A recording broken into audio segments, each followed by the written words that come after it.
Well, if you need inspiration for business, here's something. Kirsty Dunphey started her business at the age of 15. By 21, she had her own real estate agency, and by 22 was the youngest ever winner of the Telstra National Young Businesswoman of the Year. Now, here's the clincher.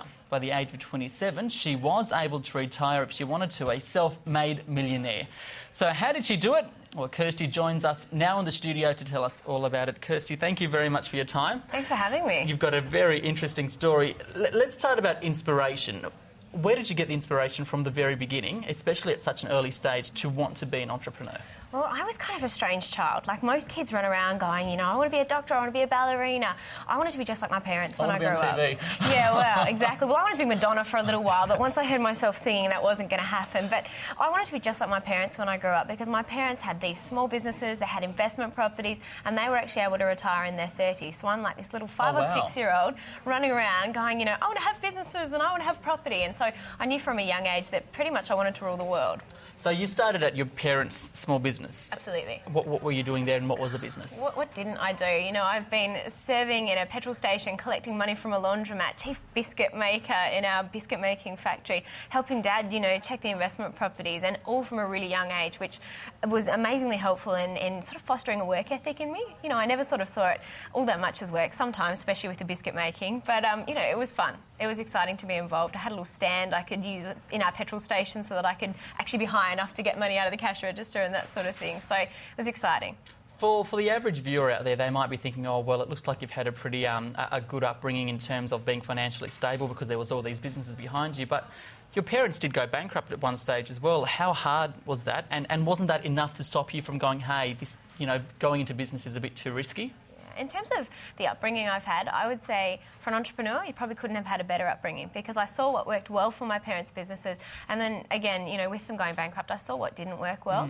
But in terms of having role models and having, you know, great entrepreneurial role models, both of them were definitely that. So I was very blessed and had a great education. But yeah, things weren't always easy, put it that way. Okay. At 15, though, you decided to start your own business.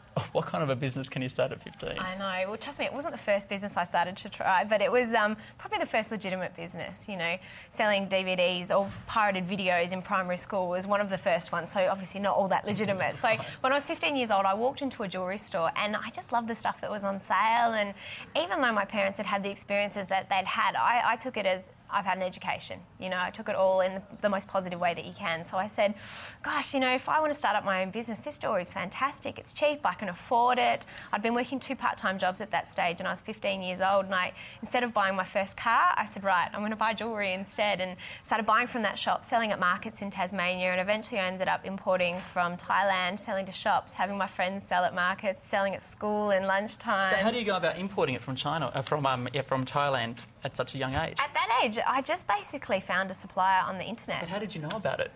You know what? Because if you talk to an average teenager... When I was 15-year-old, I mean, I didn't know anything. I walked into the shop, I didn't even understand the word wholesale. I went up to the first lady in the shop and said, do you think I could buy some of this cheaper and take it home and sell it to my friends? I had no idea what the word wholesale meant, so I just learnt on the go, you know. And I knew that they were buying in from Thailand, and after I'd had a couple of different suppliers, I said, you know what, I'm going to take the gamble and put in, I think it was a $3,000 or $4,000 order from Thailand originally, which was terrifying, just sending money off and not really knowing what was going to happen. And then it sort of grew bigger and bigger, and it got to the stage where, you know, I felt comfortable doing that sort of thing. But it was all trial and error. I mean, in terms of the businesses that I've had, I've probably made more mistakes than I have had successes. I've just really capitalised upon the successes I've had. Now might be a good opportunity to ask you then, in terms of those challenges. Can you run us through what some of those challenges were in terms of going forward? Well, probably the one that jumps to mind straight away is, you know, I'm 28 at the moment, and some people tell me I still look a bit young for my age. So at 21, trying to get financing to open my own real estate agency, difficult. Near on impossible, actually, because pretty much for the entire time of that business, we didn't have a business plan. I was 21 years old and had limited sort of experience and was, you know, my baby face self. So instead of getting a business loan, what we actually did was sort of went on a bit of a creative route and got car loans instead. We could get a personal loan for a car, but not for a business. So that's how we financed our real estate agency to start off with. Well, that's the next question. So at 21, absolutely, that's your next career.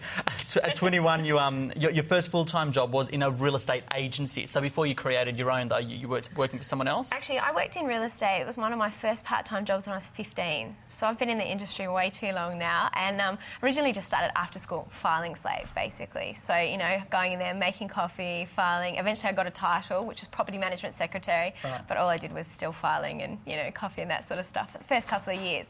But that was an after-school job. That wasn't something I was at all passionate about. But, you know, I went off to uni, dropped out of uni after the first year because I chose all the wrong things for me. What were you doing? I studied a double degree in accounting and computing, hoping that might double my chances of liking one. Didn't work out, unfortunately.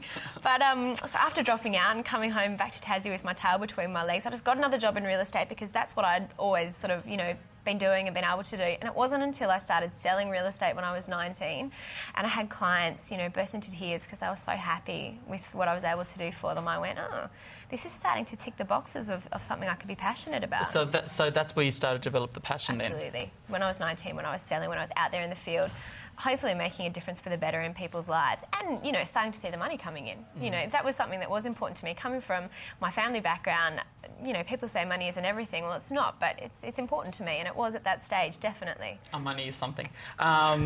So at 21 then, you decided to open up your own real estate agency. At what point did you decide, hey, I'm comfortable enough to do this on my own? Well, I originally opened up my agency with 2 business partners, but leaving my steady, well-paying job to do that was a bit terrifying. But I'm a big believer in taking a risk as long as it's not going to be the complete financial ruin of you if it doesn't work out. And also, if I think to myself, all right, let's say I'm 100 years old and I look back, is this going to be something I really regret not having done? I'd rather regret the things I did than the things I didn't do. So for me, I just said, okay, well, I'm going to be flat out working for, you know, who knows how long. I'm going to go and take a holiday, because I don't think I'm going to get one, and I didn't end up getting one for about 4 years after that. I'm going to take a holiday, I'm going to come back, and I'm going to do the absolute best, you know, hit the ground running job that I can. And when we opened up our real estate agency, it was really a matter of hit the ground running. We opened up in a 2-bedroom apartment with no commercial zoning. What part of town? Where did you open in up? Launceston, Tasmania. Okay. Yep. So we had a CBD overlooking apartment, but our apartment was just like a 2-bedroom apartment, no commercial zoning, no permission to see clients there, no website, no phones, no signboards, nothing when we opened up on the first day. Certainly no clients and very little money. Just our personal loans for our cars, $10,000 times 2. And that was enough to start it up? It seemed to be, yeah. Yeah. I mean, that and a whole lot of passion and drive and guts and getting up early and going to bed late. I guess the way you're going to make the money is to have properties to sell. So from startup, how hard or how challenging, or was it challenging to get those properties onto your books? Probably the thing that we mainly focused on right from the beginning was we said, okay, well, our area, Launceston, at that stage we had about 19 competing real estate agencies. So we said that the one thing Launceston probably doesn't really need is another real estate agent. What they do need is, what that area did need at the time was someone doing it differently.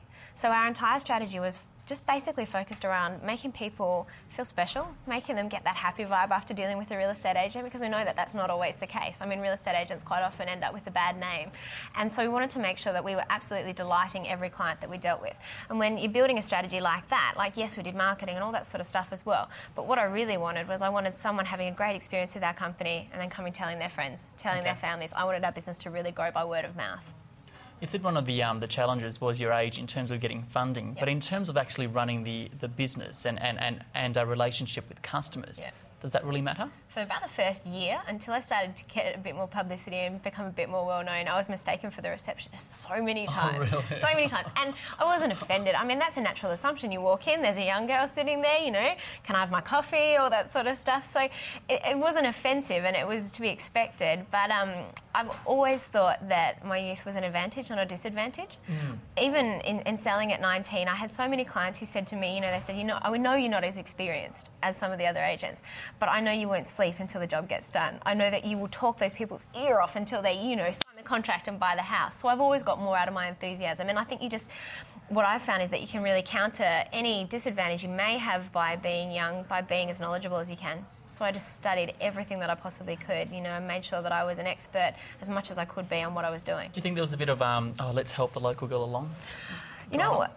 There's so much talk in Australia about tall poppy syndrome, and I actually found, quite the opposite. I found there were so many people, especially in our community, that were stoked to see a young person out there giving it a go, and that really supported us because I was 21. And, I'd walk along the street and people would go, oh, you start up a real estate agency, great, come talk to my brother.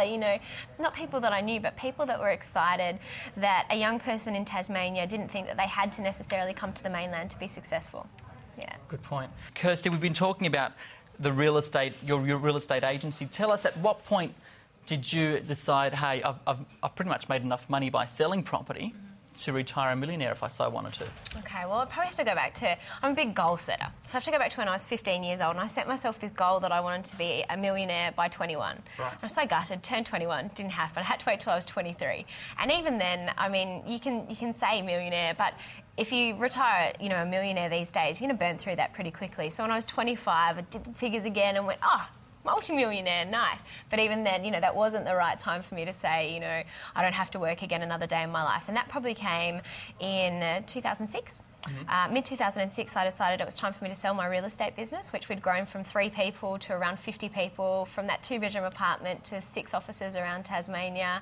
We had a couple of other little things going on with that. So it was time for me to sell that. And that's when I did the figures again and went, I think I'm in that position now. And so my new book's called Retired at 27, If I Can Do It, Anyone Can. And then people look at me and they go, oh, he's still doing so much. But to me, retired means if I don't want to have to work another day, I don't have to. But if I did that, if I just sat around the house eating chockies and learning how to play golf, I think my husband would kill me. So, I still get to work on stuff I'm passionate about. In terms of the real estate business, what kind of profit margins are you making in terms of selling a house or an apartment? It varies really widely. So average commission in Tasmania could be anywhere from sort of your $5,000 to $8,000 mark. A real estate agent, as in a sales consultant, would take home about half of that in terms of, basically their commission structure, and then the rest of it just goes down your operating costs. So there's a pretty high margin in sales, there's a lower margin in property management, but if you're a company that's doing well and has got good word of mouth happening and is getting the business in and getting the repeat business, I mean, there's a short-term mentality amongst so many real estate agents because the average person only buys or sells every 7 years. But what we chose to do was focus on, say, investors who are buying far more often than that, and then we look after their property management as well. And focus on, like I said before, really delighting each customer to the best of our ability so that hopefully we wouldn't have to wait the next 7 years for them to buy or sell. We'd have, their mum selling next year or their brother-in-law, with a property to rent out the year after. So focusing on not just seeing people as a one-off commodity. So in terms of what the business looked like in terms of turnover at start-up and in turnover by the time you sold the business, how much had it grown? Well, at start-up there was nothing.